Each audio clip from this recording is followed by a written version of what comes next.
नमस्कार।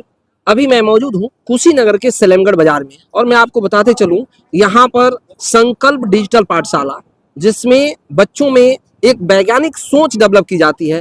तो आज जो यह कार्यक्रम रखा गया है युवारंभ 2.0, इसका खास मकसद क्या है, डायरेक्ट इस जो संकल्प डिजिटल पाठशाला है उसके डायरेक्ट ओनर से मैं बात करता हूँ कि आखिर ये क्या पर्पज है इसका और इसकी खास बात क्या है। डायरेक्ट मैं सर से जानने की कोशिश करूँ। सर, सबसे पहले आपका स्वागत। हेलो सर, नमस्कार। आपका भी जो आप यहाँ पे हैं। सर, मैं जानना चाहूंगा आपसे कि अभी आप जो युवारंभ 2.0 रखे हैं, जो नाम दिए हैं, ये बहुत ही यूनिक है, लेकिन सर इसका मतलब क्या है, थोड़ा सा मैं जानना चाहूंगा आपसे। सर, यूआरएम 2.0 का मतलब होता है कि फर्स्ट एडिशन हमने 2025 में कराया था और उसका सेकंड एडिशन है। तो इसमें क्या होता है कि युवाओं के लिए साइंस और टेक्नोलॉजी के प्रति आरंभ होना, तो यही यूआरएम का कंबाइंड वर्जन है सर।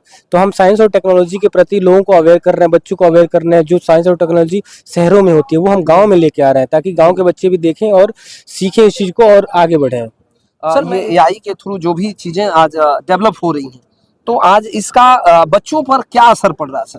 सर, एआई तो बहुत अच्छी चीज़ है, कुछ मामलों में बहुत अच्छी भी है, कुछ में थोड़ा सा निगेटिव भी चीज़ें हैं। जैसे हम मान लेते हैं कि हमें कभी जैसे आपको इनविटेशन लिखना है तो हमें सोचना पड़ेगा कैसे इनविटेशन लिखे, बट एआई को बोले कि हमें द टॉप इंटरव्यू के ओनर को इनविटेशन लिखना है तो 2 मिनट में इनविटेशन लिख के आ जाएगा। तो इस मामले में हमारा फायदेमंद है।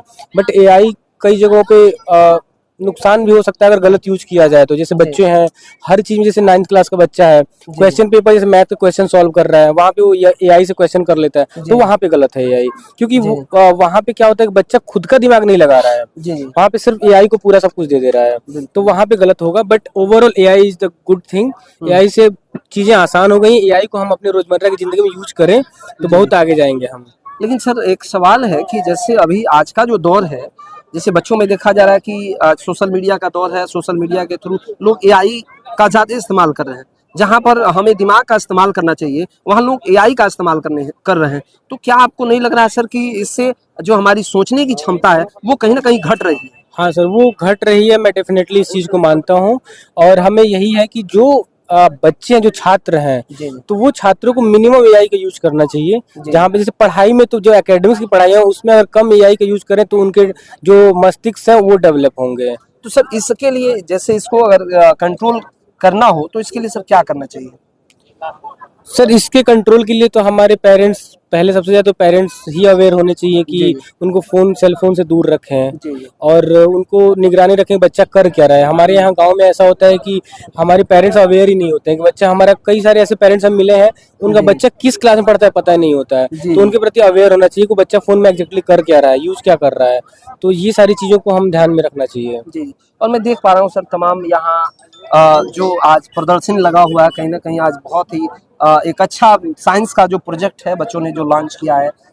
मैं देख पा रहा हूँ रोबोट लगा हुआ है और तमाम चीज़ें साइंस के थ्रू बच्चे अपने हिसाब से अपने माइंड के अकॉर्डिंग वो जनरेट किए हुए हैं, बनाए हुए हैं। तो सर, आज का जो दौर है वो रोबोटिक दौर आ गया है, तो रोबोट का कितना असर सर बच्चों के दिमाग पर पड़ रहा है? सर देखिए, रोबोटिक्स और टेक्नोलॉजी का मतलब यही है कि जो शहरों में शिक्षाएं होती हैं, जो कंपनीज में होती हैं, जैसे हमें अभी कोई बाइक बनानी है तो उसमें रोबोटिक मशीन है, हमें अभी ऑपरेशन करना है, रोबोटिक मशीन है।